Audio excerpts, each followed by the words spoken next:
Partage.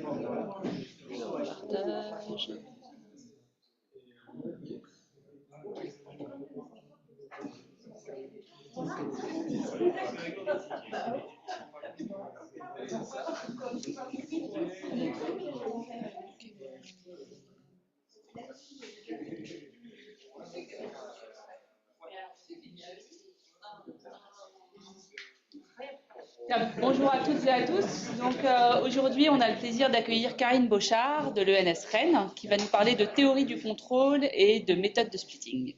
Merci. Merci pour l'invitation. Merci à tous d'être venus. Merci aux gens en ligne d'écouter aussi. Donc, je vais vous parler de théorie du contrôle et de méthode de splitting. Ah oui, donc c'est un travail en collaboration avec Frédéric Marbach et Adrien Laurent. Frédéric Marbach, c'est un contrôleur, ancien élève de Jean-Michel, et Adrien Laurent, c'est plutôt quelqu'un qui fait de l'analyse numérique. Voilà, donc le but de l'exposé, c'est de vous présenter des liens profonds entre la théorie des méthodes de splitting en analyse numérique et la théorie du contrôle, et de proposer des preuves d'inspiration-contrôle, de conjecture de la théorie de l'ordre des méthodes de splitting. Okay, donc on va montrer des résultats de splitting avec des outils de contrôle. Okay, et on va résoudre des conjectures un peu identifiées de la théorie des méthodes de splitting. Voilà, donc en théorie du contrôle, on regarde des systèmes physiques, par exemple modélisés par une équadif. Dans l'équadif, il y a un terme qui correspond à une commande qu'on peut utiliser pour amener le système d'un état initial à une cible. Donc ça, c'est la question un peu générique.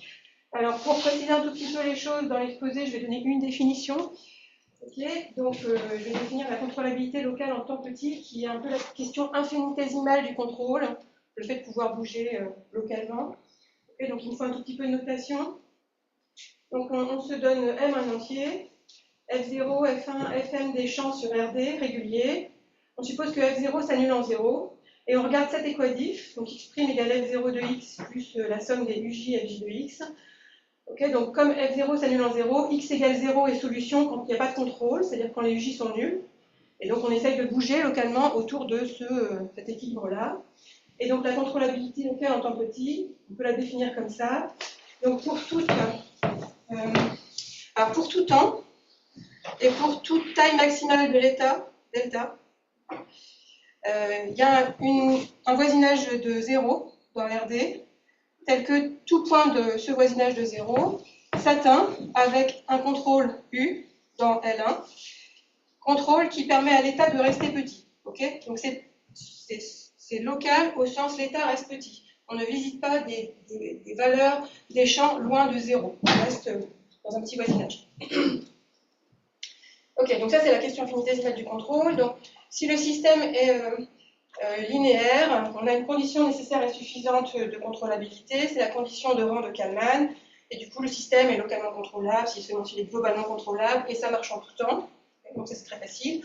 Ensuite, quand les systèmes n'ont pas de drift, c'est-à-dire quand le champ ici est nul, et donc il y a un contrôle devant chaque force, on a encore une condition nécessaire et suffisante, qui est formulée en termes de crochet de Lie. Okay, donc le système est contrôlable si et seulement si les crochets itérés des champs Fj en 0, évalués en 0, engendrent Rd. Donc c'est une condition nécessaire et suffisante. En présence d'un drift, quand ce terme-là n'est pas nul, les crochets itérés en 0 continuent de contenir l'information, c'est-à-dire on sait que l'information est dedans, on n'a pas besoin de regarder un autre objet. Et la condition de l'algèbre de Lie est encore nécessaire, mais elle n'est pas suffisante. Et on sait qu'il y a des crochets qui sont identifiés comme mauvais, c'est-à-dire qu'il y a des systèmes, donc le prototype c'est x1' égale u, x2' égale x1 carré. Bon, ben, celui-là il ne peut que croître. Okay, donc là vos champs de vecteurs, si vous les regardez bien ici, vous avez un crochet qui s'écrit F1, F1, F0 en 0. Donc c'est le vecteur E2. Okay, donc si vous écrivez ce système-là sous forme d'un système affine avec un seul contrôle M égale 1, cette direction-là, elle est engendrée par ce crochet-là en 0. Et donc c'est un mauvais crochet, puisque il engendre une direction dans l'espace RD, il intervient dans la condition de Lie, mais selon lui, on ne peut bouger que dans un sens. Okay, donc à l'intérieur des crochets, il y en a qui sont bons, c'est-à-dire le long de E, on peut bouger dans les deux sens. Et il y en a qui sont mauvais, et toutes les obstructions connues sont des histoires de signes. Donc des dérives. Voilà, donc ça c'est un peu l'histoire générale. Alors, pour les méthodes de splitting, qu'est-ce qu'on fait? Donc, on se donne deux champs, F0 et F1 sur RD, pour lesquels on sait calculer facilement le flow, numériquement. Et on cherche des formules pour calculer le flow de F0 plus F1. Okay, donc on a une équadif, on a deux équadifs qu'on sait facilement résoudre. Spin égale F0 de x, ça on sait facilement résoudre. Spin égale F1 de x, ok, là c'est x de t, égale exponentielle t, F0 est 0, ok. Et en fait, nous ce qu'on veut, c'est résoudre spin égale F0 plus F1. Voilà. Donc, voilà. Et donc ce qu'on veut utiliser, c'est des formules qui itèrent des flots de F1, des flots de F0, des flots de F1, des flots de F0. Okay, et on veut que ces formules marchent à un certain ordre en temps. Voilà. Donc on appelle une méthode de splitting d'ordre n la donnée de coefficients alpha j et bêta j, telle que pour tout champ F0 et F1, et pour tout point dans RD, on a une formule comme ça qui marche avec une erreur en grand taux de t puissance n plus 1. Okay, donc le t il intervient dans la formule ici. En fait, et ici. Okay, c'est une sorte de DL, enfin, une histoire un peu de...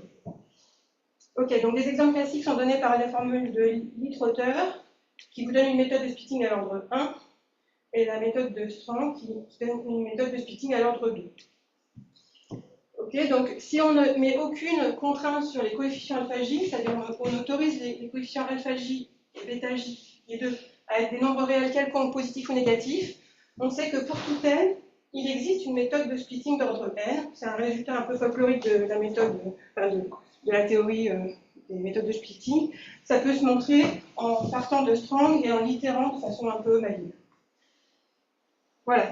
Alors, les choses commencent à se complexifier quand on met des contraintes sur les coefficients. Donc, on s'intéresse, pour certains systèmes, à des méthodes de splitting où les coefficients alpha j sont uniquement positifs. Donc ça, par exemple, si vous voulez discrétiser une équation de réaction-diffusion, vous ne voulez pas des flots, enfin, vous ne voulez pas des semi-groupes avec le Laplacien, vous voulez que des semi-groupes avec moins Laplacien, vous ne voulez pas le mauvais signe, le signe qui vous obligerait à résoudre une chaleur rétrograde. Ok, donc, voilà, donc c'est une question légitime. C'est une question légitime. Il y a des systèmes pour lesquels on veut des alphabets tous positifs. Donc on veut des flots de F0 vers l'avant, mais jamais vers l'arrière. Okay, donc pour cette classe de méthode-là, il est établi que l'ordre maximal c'est 2, il y a une barrière, on ne peut pas faire mieux. Okay, donc pour passer cette barrière, dans la littérature, il y a plusieurs façons de faire, mais je vais en présenter que deux. Une de ces méthodes, c'est de s'autoriser des coefficients complexes, donc bien sûr pas sur alpha, on garde un alpha positif, un b alpha j positif, mais par contre on s'autorise bêta j négatif. Donc ça peut arriver si vous avez une méthode, si vous avez une équation de réaction-diffusion, où la diffusion par exemple est linéaire, c'est facile, c'est une matrice, donc exponentielle pour les matrices, que le temps soit réel complexe, on peut le définir, ça va.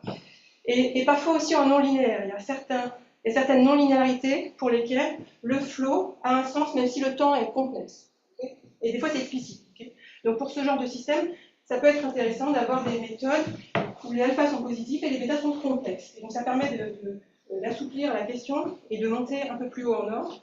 Et donc il y a des résultats dans la littérature qui vont jusqu'à l'ordre 6 avec de tels coefficients.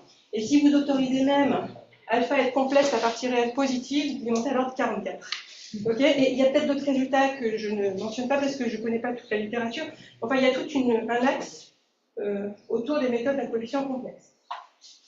Alors, une autre façon de passer la barrière de l'ordre 2, c'est de rajouter des flots dans la méthode, c'est-à-dire de ne pas itérer que F0 et F1, de se rajouter des flots de certains commutateurs, de F0 et F1, qui se trouveraient être facilement calculables dans le cas que vous étudiez. Ça arrive. Okay, donc par exemple, il y a des travaux qui utilisent le flow de F1, F1, F0, voilà, parce que sur certains exemples, il est explicite, ce flow, et donc de montrer à l'ordre 4, là où on était coincé à l'ordre 2 ici. Voilà. Donc, dans ces deux classes de travaux, il y a des problèmes ouverts bien identifiés. Dans le premier cas, c'est est-ce qu'on peut aller à tout ordre en s'autorisant des bêta j complexes? Et on va répondre à cette question oui. Et dans le deuxième cas, c'est mais qu'est-ce qu'il faut ajouter comme commutateur pour que ça marche jusqu'à l'ordre n? C'est une question un peu de décision de quel crochet il faut mettre, quel crochet il suffit de mettre. Voilà. Alors pourquoi la théorie du contrôle et les méthodes de splitting, ça a un fort lien? C'est parce qu'en fait, les méthodes de splitting sont des trajectoires de systèmes contrôlés avec des contrôles qui sont des sommes de masse de Dirac. Donc si on regarde d'abord une méthode de splitting standard, où on n'itère que des flots de F0 et de F1, on peut la voir comme une trajectoire de ce système de contrôle. Ok. Donc, comme j'impose au alpha j d'être positif, ici, donc les alpha j, ça va correspondre à des intervalles de temps. Donc là j'ai bien traduit le fait que les alpha j sont positifs parce que je fais une évolution en temps positif de ce système-là. Et que les bêta j soient complexes ou réels, c'est encodé par le fait que j'ai mis un contrôle qui peut prendre des valeurs positives ou négatives. Okay, donc vous voyez bien que si on rentrait un contrôle comme ça, dans ce système-là, ça vous fait une solution qui ressemble à ça. Donc les bêta j sont les amplitudes des Dirac. Donc au moment où lui agit, il se prend un Dirac d'amplitude bêta j, ça vous sort exponentielle bêta j t, parce que j'ai mis là f1. Et puis entre deux Dirac, bon, bah, lui ne vit pas, il n'y a que le flow du drift, et ça vous donne les exponentielles alpha j avec des alpha j positifs. Okay, voilà. Donc les méthodes de splitting classiques sont des trajectoires d'un système de contrôle qui est Dirac et qui atteint une certaine cible. Donc, par exemple, si vous regardez litre hauteur, ça correspond à mettre un Dirac en 0, et si vous regardez strand, ça correspond à mettre un Dirac au point milieu. Alors, de même, si vous prenez des méthodes de splitting avec des flots supplémentaires, par exemple le flow F1, F1, F0, que j'appelle F2, et que vous cherchez des méthodes de splitting comme ça, donc entre chaque flow de F1 et de F2, vous intercalez un F0 pour être sûr de jamais faire en même temps F1 plus F2, quoi. Donc ça correspond à des trajectoires de ce système-là. Donc c'est un système avec deux contrôles maintenant. Et les deux sont des sommes de masse de Dirac à support disjoint pour qu'ils n'arrivent pas en même temps. Bref. Donc finalement, les trajectoires de splitting les méthodes de splitting sont des trajectoires de système de contrôle. Et donc la question, c'est quel problème de contrôle on doit résoudre pour générer une méthode de splitting. Ok, donc pour aller un peu plus loin, je vais devoir introduire quelques notations. Voilà, donc là c'est mon slide notation. Donc, on va appeler X un ensemble de deux indéterminés non commutatifs, X0, X1. Ça va servir de variable dans des polynômes. Okay, donc X0, parce qu'il y aura F0 dans les systèmes, X1 parce qu'il y aura F1. Donc, à ce stade-là, c'est des polynômes, on va faire des trucs très formels. Donc j'appelle A de X l'algèbre de Lie libre. Sur X, c'est juste les polynômes en les variables X0 et X1. Okay, et donc par exemple, ce terme-là n'est pas ce terme-là parce que X0 et X1 ne commutent pas. Okay, donc ça, c'est juste des polynômes. Ensuite, à l'intérieur des polynômes, il y a les polynômes qui s'écrivent comme des combinaisons linéaires de crochets itérés ou de commutateurs itérés. Okay, et donc ce sous-espace vectoriel, là, je l'appelle algèbre de Lie libre. Okay, donc c'est le plus petit sous-espace vectoriel des polynômes qui contient les lettres X0 et X1 et qui est stable par croche. Okay, voilà. Et donc, un dernier truc, on va parler de l'algèbre des séries formelles à chapeau de X. Donc c'est juste un peu plus gros que A de X. Dans A de X, vous écrivez des polynômes et vous vous arrêtez. Dans A chapeau de X, vous ne vous arrêtez pas. Okay, vous sommez jusqu'à l'infini. Par exemple, ça c'est un élément complètement déterminé, enfin complètement défini de l'algèbre des séries formelles. On ne se pose aucune question de convergence parce qu'on fait des choses formelles. Okay, donc même si ça c'est très gros, ce truc est un objet bien défini. Okay, donc on a des objets comme ça. Donc on a trois algèbres importantes qui vont intervenir après. Et donc on peut évaluer. Donc quand j'ai un crochet formel, donc un élément de l'algèbre de Lie libre, par exemple le crochet x1, x0, qui est le polynôme x1, x0 moins x0, x1, lui, ce crochet, je peux l'évaluer en des champs. Si je me donne un champ f0, un champ f1, je peux obtenir un champ f indice b, qui sera par définition le champ qu'on obtient en remplaçant les lettres x0 par f0, x1 par f1. Okay, donc j'obtiens comme ça le champ F1 crochet F0. Alors là ça c'est un crochet commutateur dans l'algèbre de libre. Et là c'est un crochet au sens crochet de champ de vecteur. crochet de champ de vecteur ou commutateur d'opérateurs différentiels d'ordre 1, si vous préférez. Et alors, une fois que j'ai ce champ de vecteur, je peux l'évaluer en 0. Voilà. Donc, j'utiliserai beaucoup cette notation B. Donc, quand B est un crochet, j'écris F indice B pour remplacer X0 par F0, X1 par F1. Okay, j'utiliserai pas mal cette notation, c'est pratique. Voilà. Et donc, quand on commence à bosser dans des trucs comme ça, il y a des références très bien que j'ai mises. Donc, Vienno et Rothenauer. Alors, le deuxième objet qui revient dans les deux disciplines, c'est les équations différentielles formelles. Ou l'équation différentielle formelle. Donc, pour l'instant, vous oubliez qu'il y a le terme en gris, on regarde que les termes en noir. Donc, on introduit cette équation formelle, S' égale S fois x0 plus ux1, quand u est une fonction dans L1, et on définit sa solution comme étant une fonction du temps à valeur dans l'algèbre des séries formelles, okay, dont les composantes de degré n satisfont ce à quoi vous vous attendez, c'est-à-dire S0 vaut 1, et puis Sn plus 1, c'est la partie polynomiale de degré n plus 1 dans S, vous la calculez en prenant la partie polynomiale de degré n, vous la multipliez par ça, puis vous intégrez en temps. C'est la seule façon raisonnable de définir la solution de ce truc-là dans l'algèbre des séries formelles. Ok. Alors, si vous itérez cette formule très simple, vous obtenez une représentation de la solution qui s'appelle la formule de Chen-Fliss. Voilà, donc on voit bien que c'est des polynômes, c'est une série formelle, on voit bien le truc, et puis on peut écrire les coefficients, là, qui dépendent que du temps et du contrôle. Et alors, ce que je vous disais tout à l'heure, c'est qu'en fait, nous, on ne va pas prendre des contrôles L1, okay, ce qui permet de définir bien cette intégrale, on va plutôt prendre des Dirac. Bon, bah, la solution, quand on met des Dirac, c'est juste la limite quand epsilon tend vers 0, et la solution quand on prend les rectangles. Okay, quand il n'y a qu'un contrôle, ça ne pose pas de problème.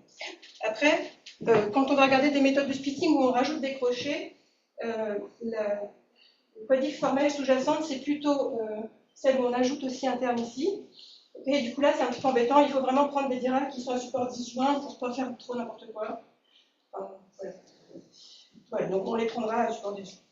Okay, et du coup, ça sera toujours une limite sur les rectangles.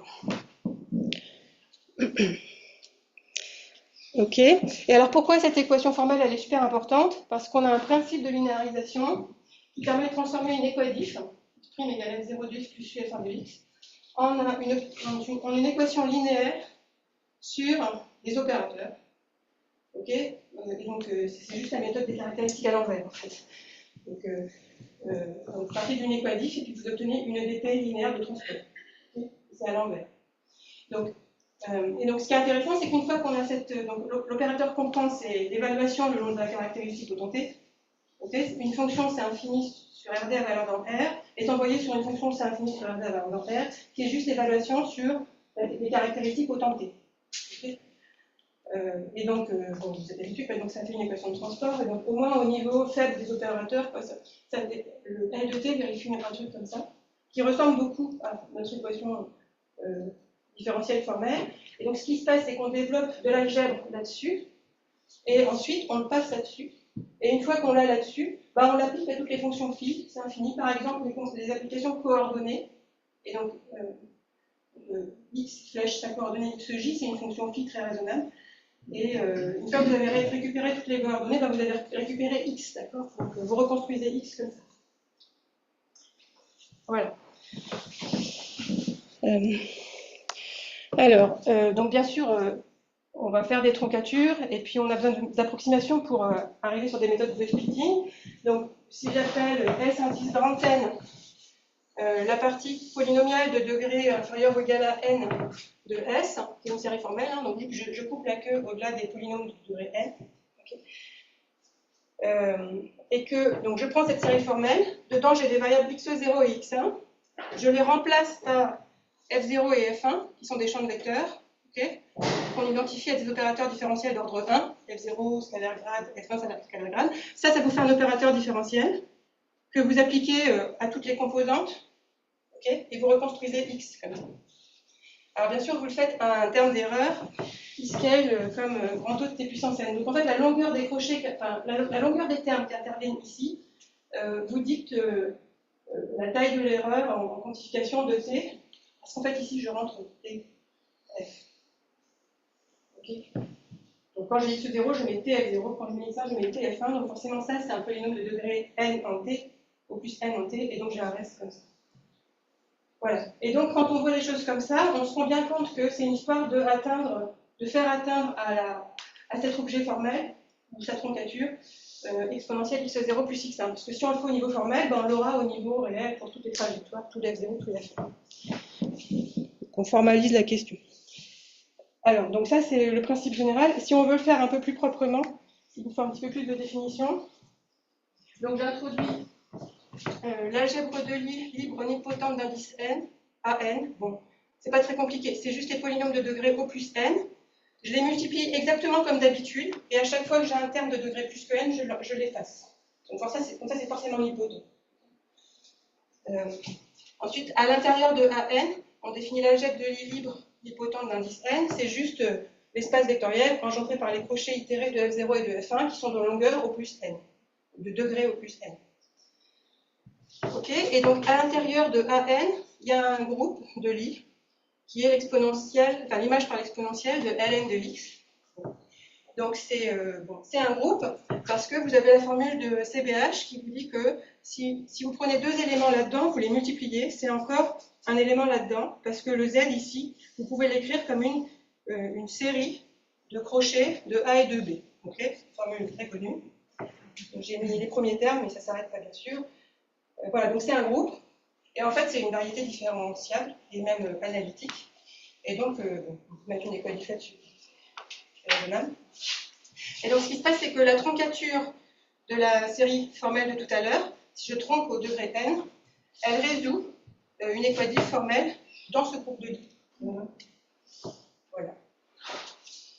Voilà. Et donc une méthode de splitting d'ordre n, c'est une trajectoire de ce système pour un certain choix de contrôle U qui sera une somme de masse de Dirac, qui atteint exactement exponentielle x0 plus x1 dans ce groupe de Lie. C'est-à-dire qu'on n'atteint pas, là on néglige les termes de degré plus que n en x0. On atteint ça dans ce groupe-là au sens nilpotent. Voilà, et donc quand on le formule comme ça, on voit bien que c'est une question de contrôle. On voit bien que si on sait contrôler ce système-là, eh ben, on pourra faire cette trajectoire, et donc on aura une méthode de splitting. Donc à la fin, on voit bien que si on sait faire du contrôle, on sait faire du splitting. Voilà. Donc là, je n'ai pas trop précisé si c'était local, global, temps grand, temps petit. En fait, il n'y a pas besoin de le préciser parce que ce système-là a des propriétés d'homogénéité. C'est-à-dire que si vous avez un contrôle et que vous le remplacez, donc vous rescalez le temps et vous changez l'amplitude, vous savez exactement ce que ça va subir à la solution. Ça remplace dans sa formule x0 par tx0, x1 par tx1 partout. Et donc il y a un morphisme d'algèbre de AN dans AN défini par l'image de ces deux éléments générateurs. Et quand vous l'appliquez à la solution associée au premier contrôle, ça vous donne la solution du deuxième. Donc, vous voyez, donc, avec ce genre de truc, si vous avez un résultat de contrôle local, ça devient très vite un résultat de contrôle global parce que on dilate et puis on change de contrôle et ça passe. Ouais. Et donc, ouais, on va s'intéresser à la contrôlabilité de ce système-là. Alors, donc, on va faire le cas le plus simple, le plus connu de tout le monde, même si ce n'est pas très intéressant. Donc, en splitting, c'est très connu que pour tout n, il y a une méthode d'ordre n avec des coefficients réels sans condition de signe. Voilà, et donc ça, c'est l'équivalent splitting d'un théorème de contrôle bien connu. Là, je n'ai pas mis de nom parce que je n'ai pas trouvé. J'ai l'impression que c'est du folklore. Donc, en contrôle, il y a le théorème équivalent, mais il y a un nom qui s'appelle Shorachevsky. Et ce théorème dit que si vous prenez des champs réguliers qui engendrent l'algèbre, qui vérifient la condition d'algèbre de Lie, alors le système où vous mettez un contrôle devant chaque champ est localement contrôlable en temps petit. Okay, donc c'est le résultat que j'avais annoncé en intro. Voilà. Et donc en fait, ces deux résultats, c'est un peu le même, au sens où celui-là implique celui-là. Une façon de le voir, c'est donc on regarde les quadifs formels qui correspondent à la méthode de splitting qu'on veut faire. Donc on veut faire atteindre à cet équadif formel la valeur exponentielle x0 plus x1. On veut que Sn atteigne exponentielle x0 plus x1. Okay, et en fait, ce système-là, il a cette forme-là. Donc là, je vous ai mis RD, et là, c'est une variété différentielle, mais en fait, ça ne change rien, parce que vous prenez une carte locale, vous mettez des push forward, ce théorème-là, il reste sur une variété. Donc, on l'applique, ça, sur ce système-là, en constatant que les champs impliqués, on voit la multiplication par x0 comme un champ sur le groupe de Lie. Okay, Et le calcul de ces crochets est complètement trivial, en fait. Et donc, on voit immédiatement qu'on a la condition d'algèbre là-dessus. Voilà. Donc, en appliquant Shaw, Rachevsky, on obtient ça. Ça coûte rien. Okay, donc là, on obtient du contrôle local, mais en jouant avec l'homogénéité, c'est du contrôle global. Et donc, on peut atteindre en particulier Sn, potence finale, égale exponentielle de x0 plus x. Voilà. Donc, les deux théorèmes un peu historiques sont les mêmes. Alors maintenant, on peut avancer et regarder des contrôles complexes. Donc, on va démontrer le résultat suivant, qui est nouveau. On va démontrer que pour tout n, il existe une méthode de splitting, une R plus C méthode de splitting d'ordre n. Donc R plus, c'est les coefficients de F0 qui sont tous positifs, et C, ça correspond aux coefficients de F1. Voilà. Et donc en même temps, on va démontrer un résultat de contrôle qui est un peu le parallèle, qui est que si vous prenez des champs sur C puissance D réguliers, donc là je ne parle pas de C dérivativité, je parle de différentialité au sens R2. Okay, donc je prends des champs réguliers qui s'annulent en 0 et qui vérifient la condition d'algèbre de Lie en 0. Dans ce cas-là, le système est contrôlable avec un seul contrôle. Donc ça peut changer de penser que quand il y a un drift, la Lie algébrale en condition n'est pas suffisante, mais tous les exemples connus sont des histoires de signes un peu comme ça, qui disparaissent quand on met des contrôles complexes. En fait. Il n'y a pas de problème de signes complexes. Voilà. Voilà. Donc, je vais expliquer comment on fait ça. Donc, l'équation libre sous-jacente, c'est celle-là. Le contrôle U ici, c'est un contrôle à valeur complexe. Et alors, comment on fait? Donc, on veut contrôler celui-là. Okay, si on contrôle celui-là, on lui fera atteindre ce qu'il faut pour là. Et en fait, ce qui se passe, c'est quand on contrôle celui-là et qu'on greffe un petit argument Brouwer dans RD, on a celui-là aussi. Donc, vraiment, le noyau, c'est de contrôler ça. Le noyau commun. Et alors, donc, on veut le contrôler de 1 à exponentielle tx0, avec l'histoire d'homogénéité. Donc, lui, on sait qu'on l'atteint avec u égale 0. Donc, lui, il a un drift, il va naturellement de 1 à exponentielle tx0. Ce qu'on veut, c'est recouvrir une petite boule autour de celui-là pour mettre dedans un truc genre exponentielle tx0 plus epsilon x1, et après jouer avec l'homogénéité. Okay, bon, donc, on veut faire ce résultat de contrôle. Alors, donc, c'est un résultat de contrôle local. Donc, il suffit de construire une trajectoire qui va du point initial au point final et avec un linéarisé contrôlable. Parce qu'après, autour de cette trajectoire-là, vous faites un argument d'inversion locale, c'est de la dimension finie, c'est cool, tout est régulier, ça passe. Donc, il suffit de construire cette trajectoire avec un linéarisé contrôlable. Donc, faire des trajectoires avec des linéarisés contrôlables, c'est super facile parce que quand on a une condition d'algèbre de Lie, on sait les construire en fait. On part du point, on prend un champ non nul, après on sait que il y aura encore un autre champ qui permettra d'engendrer une dimension de plus, puis un autre champ, puis un autre champ. C'est une sorte de construction un peu récurrente qui permet d'utiliser cette hypothèse. Donc, on sait faire des trajectoires à linéariser contrôlables. Ça, c'est facile. Alors, elles ne vont pas là où vous voulez, elles vont là où elles vont. Mais alors, une fois qu'elles sont là où elles sont, on peut faire une manie pour les faire revenir là où vous voulez qu'elles soient. Et donc, cette manie est la suivante. Donc, vous vous donnez ce premier contrôle U qui vous fait un linéarisé contrôlable. Et ensuite, vous le composez par lui-même, multiplié par un certain nombre complexe, et puis donc vous concaténez. Donc, vous concaténez n fois le même contrôle, mais à chaque fois vous changez, vous multipliez par un nombre complexe, une racine de l'unité. Okay, voilà, et donc ce qui se passe, c'est quand on fait ça, on fait monter la valuation de ce polynôme-là. Donc vous voyez, ce polynôme-là, on va lui faire atteindre un voisinage de 0.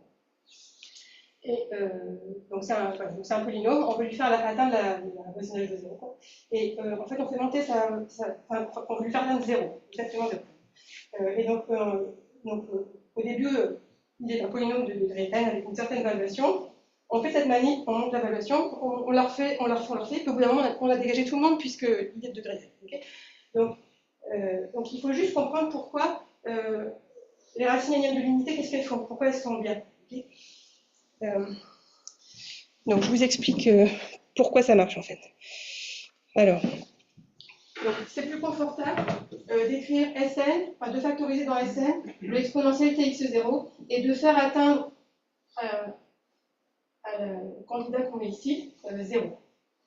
Okay, c'est plus confortable parce qu'en fait, Sn, sa composante sur x0, elle est réelle et c'est que la composante sur les autres gens qui va être complexe en fait.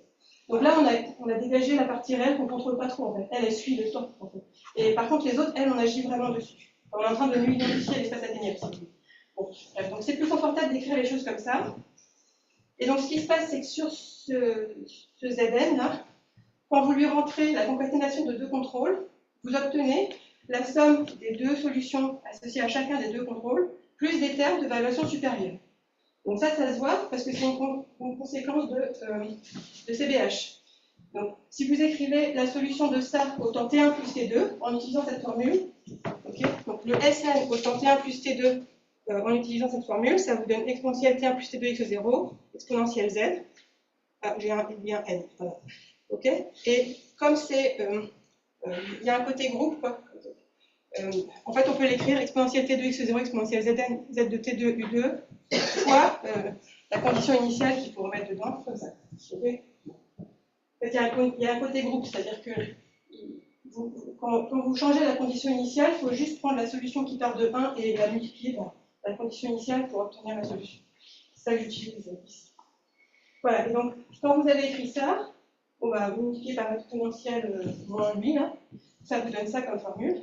Et là, vous voyez bien que si vous faites CBH, vous pouvez le réécrire en un exponentiel d'un autre Z qui va être 8 plus 8 plus 8 plus 8. Donc il ne restera que la somme qui vous intéresse. Et il restera quoi d'autre? Il restera des crochets itérés des gens qui sont là. Et donc ces crochets itérés, ils ont une valuation qui monte. Et plus loin. Voilà, donc c'est comme ça, c'est CBH qui vous donne ça. Et alors pourquoi les nombres complexes ont une action très sympa? C'est que c'est l'homogénéité que je vous disais tout à l'heure. Quand on remplace U par un certain nombre fois U, on sait exactement ce que ça fait subir à la solution. Ça multiplie ses composantes de degré J par rapport à X1 par exponentielle IJ θ. Voilà, et donc finalement, qu'est-ce qui se passe quand vous utilisez ce concaténé? Bon, c'est comme si vous sommiez les solutions de chaque système, et pour chaque système, vous sortez la phase, et finalement, vous retrouvez à utiliser le fait que les racines uniennes de l'unité, leur somme vaut 1. Okay, et donc finalement, ça marche comme ça. Donc il y a une histoire de groupe des racines énièmes de l'unité qui intervient. Et donc j'avais mis Sussman entre parenthèses ici, parce qu'il a fait un théorème en 87 qu'on peut utiliser pour démontrer ce théorème. Donc il y a une histoire dans son théorème de groupe qui agit, et puis il y a des dilatations, machin. Donc il faut un peu recycler les idées que je raconte. Voilà, donc si vous voulez, ça remonte un petit peu à Sussman ça, mais j'ai l'impression que personne s'en était vraiment rendu compte, donc on l'a énoncé. Et puis aussi, donc dans le théorème de Sussman, il y a une histoire de mauvais crochets qu'il faut compenser par des bons, alors que là on se rend compte qu'il n'y a pas de mauvais crochets. Tout est bon en fait, dans le complexe. Voilà. Alors, voilà, donc ça c'était pour vous faire des résultats positifs, donc pour vous dire il existe des méthodes. Alors, en splitting, c'est assez dur, et en contrôle aussi c'était vrai, de faire des résultats négatifs, c'est-à-dire donc de formuler des obstructions et de démontrer des obstructions. Donc en contrôle, pendant très longtemps, il y a eu très peu d'obstructions connues, puis maintenant il y a des nouvelles méthodes, donc ça avance un peu. Mais, et je pense qu'en splitting, ils ont un peu buté sur le même problème de manque d'outils pour montrer des obstructions, c'est-à-dire qu'ils arrivent à les faire à bas ordre parce qu'ils regardent des coef et tout, et donc c'est assez lourd, hein, c'est pénible en calcul, mais du coup c'est embêtant pour aller plus loin. Okay, donc, par exemple, ils ont montré que l'ordre maximal des méthodes R plus R et c'est 2, et que si on rajoute ce crochet-là, l'ordre maximal des R plus R méthodes, c'est 4. Voilà, et j'en ai pas vu d'autres. Peut-être qu'il y en a d'autres que j'ai fait, mais j'ai l'impression qu'ils sont arrêtés au début parce que ils ont des équations compliquées, quoi. Voilà. Donc on va démontrer un résultat d'obstruction. Donc pour ça, j'introduis un crochet. Donc pour tout cas, je définis ce crochet. Donc c'est un crochet tiré de ce 0 x1. Il y a 2 fois x1, donc ça correspond à des termes quadratiques en U dans la dynamique. Et il y a 2k moins une fois x0, et de longueur 2k plus 1. Donc c'est un crochet qui est bien identifié comme étant une obstruction au contrôle, parce qu'il y a des théorèmes qui disent si le système est contrôlable, alors ce crochet est compensé par d'autres. Donc c'est des crochets sur lesquels on sait qu'il y a un problème. Okay, donc là je vous ai mis le premier. Là le problème c'est W1. Et en fait, philosophiquement, WK c'est un peu la même chose, il faut juste allonger le linéaire. Donc là, x' égale U, vous intégrez le contrôle une fois, vous l'intégrez 2 fois. Okay, donc x2 c'est la deuxième primitive du contrôle. Et ensuite, après, vous mettez x3 égale x2 carré. Bon, ben là, celui-là, c'est l'évaluation en 0 du crochet W2. Okay, et puis si vous allongez le linéaire, vous mettez K' dans le linéaire, vous aurez WK. Donc c'est des crochets qui sont bien identifiés en contrôle pour être mauvais, ils sont quadratiques, enfin ils correspondent à des termes quadratiques en contrôle, et ils sont mauvais parce qu'ils sont responsables de dérive de la dynamique. On part dans un sens, mais on ne peut jamais aller dans l'autre sens. Voilà, donc ces crochets-là sont connus en contrôle, et on va montrer que ce sont aussi des mauvais crochets en splitting. On va montrer que l'ordre maximal d'une R plus R méthode de splitting qui implique les crochets W jusqu'à N-1, c'est 2N. Donc ici, ils sont de longueur 2K plus 1. Donc celui-là est de longueur 2N-1. Okay, et en fait, le problème vient de ce que le suivant, qui est de longueur 2N plus 1, il pose un problème. Okay, et donc c'est pour ça qu'on ne peut pas aller à l'ordre 2N plus 1. Parce qu'il y a un type de longueur 2N plus 1 qui pose problème. Okay, donc on va démontrer ça. C'est WN-1 ou 2N-1? Ah, je me suis trompée. Alors, non, c'est moi. Ouais. C'est une typo. Donc là, c'est WN. Je me suis embrouillée. C'est WN et une exception à l'ordre 2N plus 1. Donc lui, il est de longueur 2N plus 1. Ok, donc quand vous travaillez à l'ordre 2N, vous ne le voyez pas. Vous commencez à le voir quand vous travaillez à l'ordre 2N plus 1. Et quand vous le voyez, eh ben, il est comme ça. Ok, vous fait dériver le système.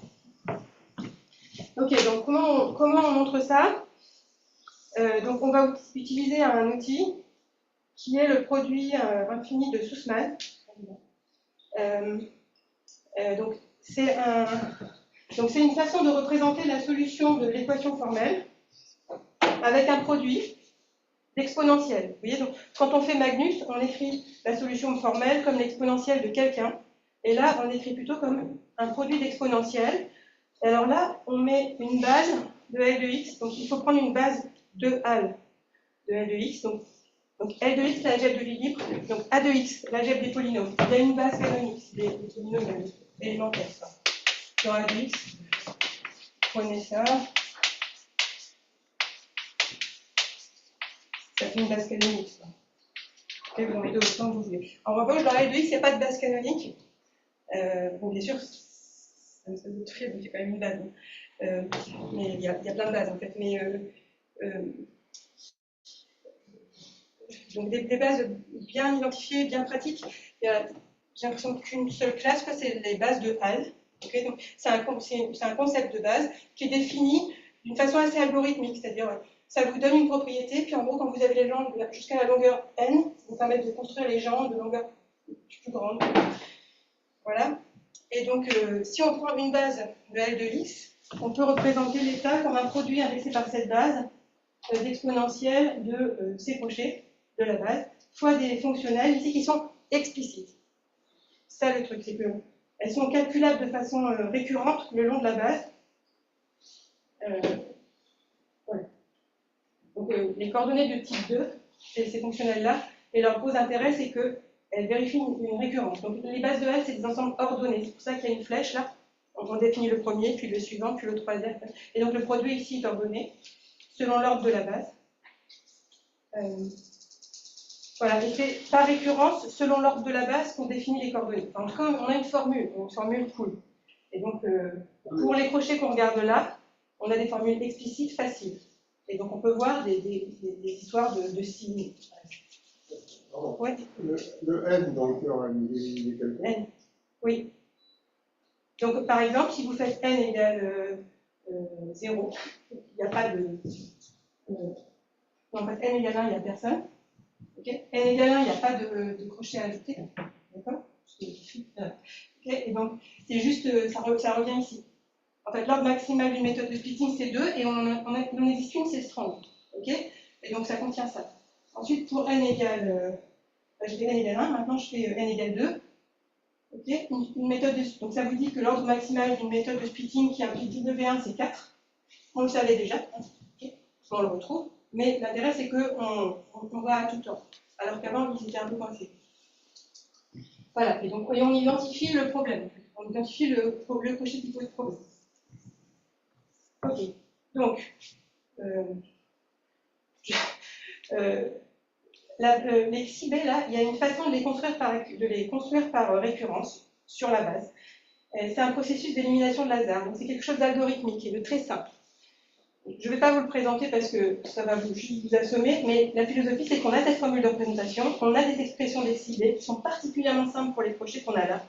Et donc, ce qui se passe, c'est que quand tous les crochets de longueur 2n plus 1, sauf lui, ont leurs coordonnées qui vaut ce qu'elle doit valoir pour atteindre la cible, lui prend une valeur trop grande. Okay, donc on retrouve le problème de dérive du contrôle, on retrouve le problème que lui, quand on veut lui faire aller là où il doit aller, il n'y va pas, il va toujours au-dessus. Voilà. Donc je vous passe l'élimination de Lazare. Donc ça vous fait un résultat d'obstruction quand même, voilà, donc bien identifié. Et alors en fait on va faire la réciproque maintenant.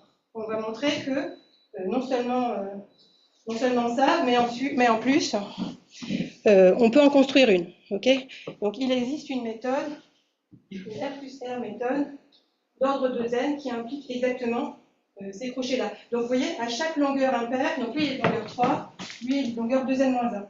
Pour chaque longueur impaire, il y a un seul crochet qui est mauvais. Il n'y en a qu'un seul en fait. En contrôle, il y en a beaucoup plus en fait. Parce que les dégénérations sont complètement différentes. Voilà, donc ça vous fait une sorte de théorie 100% quadratique. C'est assez bluffant finalement.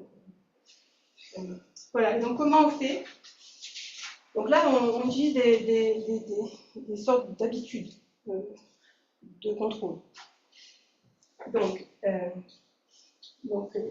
en contrôle, on aime bien démontrer des résultats positifs en ajoutant des contrôles. Donc on dit, alors voilà, j'ai cette équation-là, et puis j'en regarde une autre où j'ai rajouté un terme, et je vais montrer que la contrôlabilité de celui-là et de celui-là, c'est la même chose.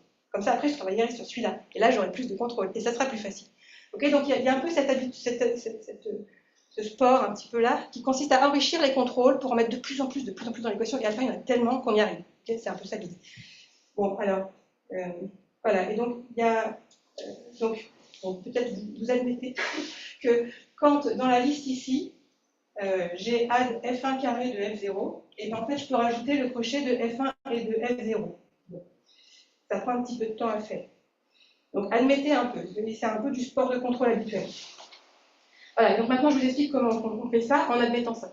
Okay, donc, au début, là, on part d'un ensemble de crochets ajoutés dans l'équation, où c'est juste x1 et les wj jusqu'à n-1. C'est ceux qu'on ajoute dans le schéma. Okay, donc, au début, on n'a que ceux-là. Et donc, on veut contrôler ce système-là. Mais, grâce à ce principe-là, on peut enrichir les contrôles. On peut en mettre plus des gens là. Okay, et donc, qu'est-ce qu'on fait? On commence par constater que a d'x1 carré de x0, c'est w1, et qu'on l'a vraiment mis dans a0, et donc on peut rajouter m1. Donc m1, c'est x1, x0. Donc là, j'ai enrichi ma liste de contrôle que j'ai mis dans le système. Et puis après, je recommence. Je regarde, maintenant que j'ai m1, je regarde a'1 carré de x0, en fait, puis c'est w2, okay, et je l'avais mis dans le schéma, donc en fait, je peux mettre m2, etc. Et donc à la fin, donc là, il y a une typo aussi, il faut mettre 2z. Et à la fin, j'ai plein de crochets comme ça qui correspondent à la dynamique linéaire. Donc ça correspond à des crochets qu'on appelle avec des termes linéaires en contrôle. Et donc ces crochets, là c'est 2n aussi, il se trouve que la rajette de Lie engendre toute la jette qu'on doit remplir. Enfin, tout l'espace tangent à la variété. Donc du coup, le résultat de contrôle, il est trivial, ça revient un petit peu à chaud, au théorème de chaud. Okay, donc on fait ça, on enrichit les contrôles, puis à la fin, on applique une sorte de théorème de chaud. Voilà. Et donc on a la contrôlabilité du système libre, et puis du coup on a la méthode de splitting. Voilà, donc pour conclure, les méthodes de splitting sont des trajectoires de systèmes de contrôle libre, et donc la théorème du contrôle fournit des outils, à la fois pour démontrer des obstructions, et à la fois pour démontrer des nouveaux résultats positifs.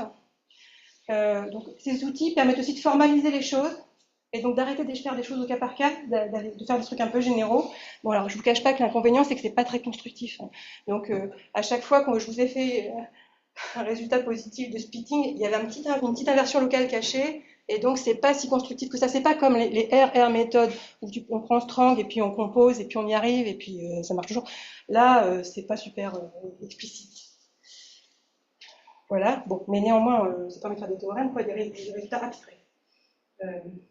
Voilà, et puis on a démontré ces deux nouveaux résultats. Donc, à tout ordre, il existe une R plus C splitting méthode, et si on ajoute exactement ces crochets quadratiques-là, et la liste, elle a l'air assez minimale, hein, quand même, on a une R plus R splitting méthode.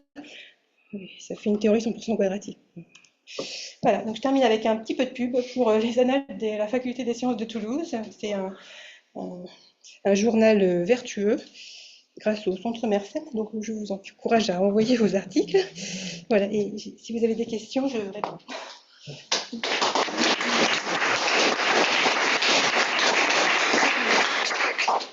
Merci beaucoup.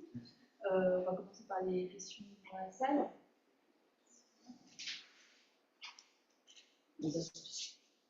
Pour résoudre ton problème le problème sur le groupe, Oui. Finalement, tu fais une méthode de splitting. Ouais. Non? Ben, en fait, les méthodes de contrôle, elles sont, Non, elles sont toutes écrites avec un point de splitting derrière. Ouais. Exponentielle, si, je sais pas quoi, enfin bon. Il y a une formule qui est. J'ai l'impression que c'est une méthode de splitting sur ce problème de contrôle sur le groupe. Enfin, sur GL. Donc je suis d'accord sur le fait que, en fait, quand on fait en fait, tout ça c'est un peu pareil, hein, mais c'est vrai que les résultats positifs de contrôle connus, à chaque fois, donc quand on fait un théorème de splitting, par exemple celui-là, donc je vous disais, plutôt celui-là, donc je vous disais, en fait, on contrôle l'équation libre, et ensuite on redescend avec des formules d'estimation, Magnus, Chelfis, machin. Okay, et donc le fond du fond, c'est de faire ça. Et en fait, pour faire ça, oui, en fait, on fait des routines un peu habituelles de contrôle, en fait. Mais à chaque fois, les théorèmes de contrôle, c'est toujours des trucs pensés avec des choses constantes. En fait, on ne se donne même pas une équation, on se donne un ensemble de champs. Et il y a des champs sur lesquels on peut mettre que des plus, il y a des champs sur lesquels on peut mettre plus ou moins, et on pioche dans les champs, et on compose des champs. Tous les théorèmes de contrôle sont démontrés comme ça. S de θ, sauf que les contrôles sont disjoints. Sont disjoints. Ouais. Donc on va dans un seul sens à un moment, dans un seul sens à un moment. Donc, avec la petite utilité que quand il y a une dérive et qu'on met des contrôles réguliers, on ne se prend pas exponentielle F1, on se prend exponentielle epsilon S0 plus truc F1, mais en fait c'est la même chose. Okay, donc c'est vrai que sur le fond du fond, tous les théorèmes de contrôle connus, enfin les principes, les conditions suffisantes de contrôle connus, ça ressemble à du splitting qu'on fait dedans. On prend les champs à part. Donc oui, donc je sais bien, j'ai mis contrôle implique splitting, et c'est vrai qu'on a un peu splitting implique contrôle aussi. Hein. C'est un peu la même chose en fait. Alors, quand on fait des méthodes d'ordre élevé pour calculer les intégrales avec des quadratures, on obtient un paquet de formules. Il y en a qui sont quand même meilleures que d'autres, même si les maths disent qu'elles sont différentes. Et là, vous êtes un peu dans ce cas-là. Oui. Est-ce que numériquement, il y a des gens qui ont regardé s'il y en a qui sont meilleurs que d'autres? Oui, alors donc j'avoue que moi, j'ai pas fait ça. Okay, on n'a fait que des maths complètement abstraits, quoi. Donc oui, quand ils montent en ordre, ils constatent que les constantes dans l'estimation de l'erreur, là, elles peuvent se détériorer. Et donc là, il faut plonger vraiment dans la littérature numérique. Je ne vais pas pouvoir vous dire un truc intelligent. Okay. Mais oui, donc il y a des gens qui étudient. Alors, on fait ça avec telle méthode. Alors, elle a l'air d'être notre bien, mais en fait, la constante là, elle est atroce. Et donc, il faut vraiment savoir comment. Mais en fait, en tout cas, le moment où on redescend sur un vrai système et qu'on veut savoir c'est quoi la constante, c'est le moment où on applique la formule d'estimation un peu connue, là. C'est la majoration de l'erreur pour Chenflis. Pardon, c'est ça. Et en fait, bon, là, je ne vous l'ai pas mis, mais là, le haut, on sait le majorer. Okay, on sait le majorer avec des normes CK de F0, F1, machin. On sait exactement, on sait le majorer. Okay, alors, une fois, la majoration, elle n'est pas parfaite, mais ça donne une indication. Donc, bon, si vous voulez, tout se quantifie dans ce que j'ai raconté. Mais, et des gens se servent, font des études très fines de ça. Et moi, je ne sais pas vraiment quoi vous dire de ça.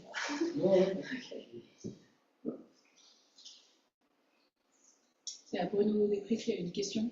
Bruno, je pense que si tu parles, on t'entend. Ouais, ok, merci, oui.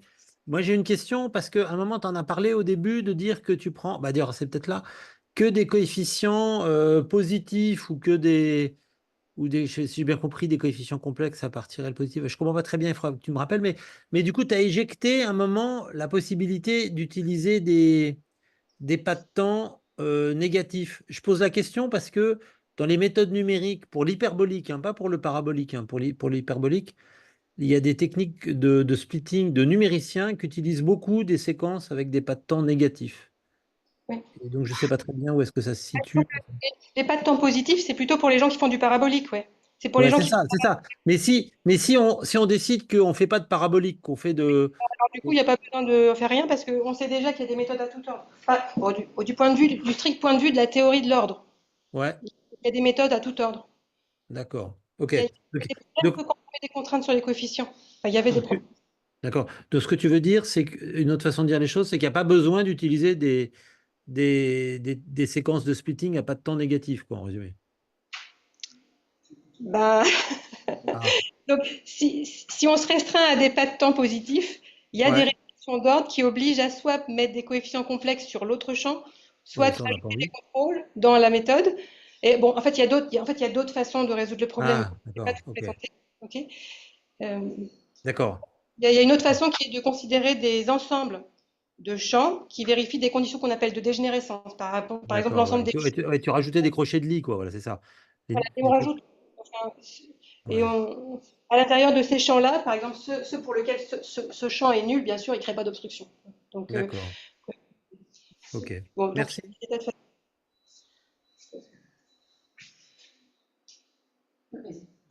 Du coup, les méthodes qui résultent vers le site, c'est à cause de la version locale, mais ce qui explique espoir que pour certaines classes de système, on puisse se rendre explicite. Pas besoin pour un système particulier, mais plus pour des classes. ben, genre, ouais, longueur 2, 3, 4, enfin, petite longueur, tu peux tenter. Hein. Mais j'ai pas d'algorithme à te donner. C'est ça que je veux dire.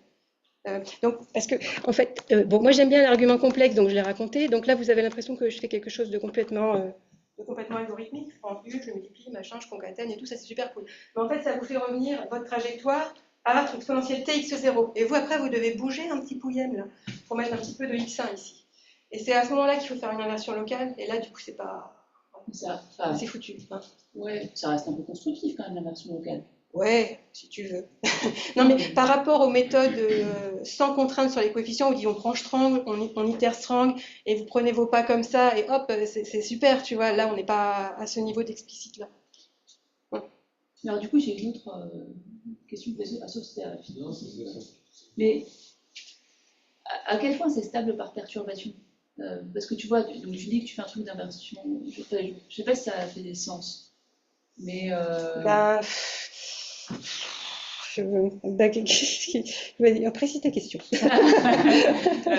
Par perturbation sur quoi, du coup donc si tu as, ça je sais pas, mais mettons que tu as un système, alors tu as un système contrôlable, tu as identifié un système libre et contrôlable? non, bah non, mais donc, Ah non, mettons que là, non, mais ton dernier théorème sur pas le système libre, le système. dans RD. Ouais. Ouais. Et tu as identifié un contrôle. Si tu dis, bah, allez, je suis pas pile sur mon contrôle, mais je suis un petit peu à côté, qu'est-ce qui c'est quand même dire que ta trajectoire. Bah oui, c'est des systèmes. Bon, si tu mets des champs raisonnables, ta solution elle est raisonnable par rapport au contrôle. Donc une petite erreur sur le contrôle fait une petite erreur sur ton état final. Mais du coup, C'est si ça. oui, en fait, si tu te dispenses de faire ton inversion locale, mais que tu prends un truc approché à cet endroit-là, que se passe-t-il, quoi? Bah, le truc c'est que bon, donc tout, en fait, le truc c'est que tout est caché dans les homothéties, tout est caché un peu dans l'homogénéité, parce qu'en fait je vous ai dit donc la solution Sn, ok, je la fais aller de 1 à exponentielle tx0, puis là je fais un voisinage, puis après là j'ai un voisinage. Et en fait dans le voisinage je mets quoi là? Je mets exponentielle tx0 plus epsilon x1. Et j'atteins lui, et après je joue avec mes dilatations machin, et après j'atteins ça en temps 1. Ok. Mais donc si tu fais un petit pouillème de rien du tout là, au moment où tu fais l'homothétie, ça part dans le décor. Donc t'as pas vraiment droit. T'as pas vraiment droit.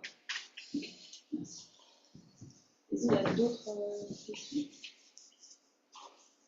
Est-ce qu'il y a des questions en ligne? Si oui, vous pouvez prendre la parole directement, je pense. Et ben à ce moment-là, on va remercier Karine une nouvelle fois. Merci beaucoup.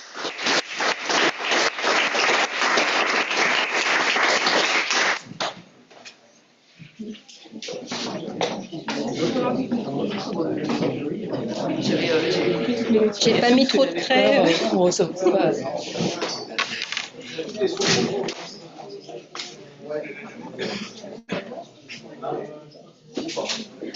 Merci. J'aimerais en fait expliquer.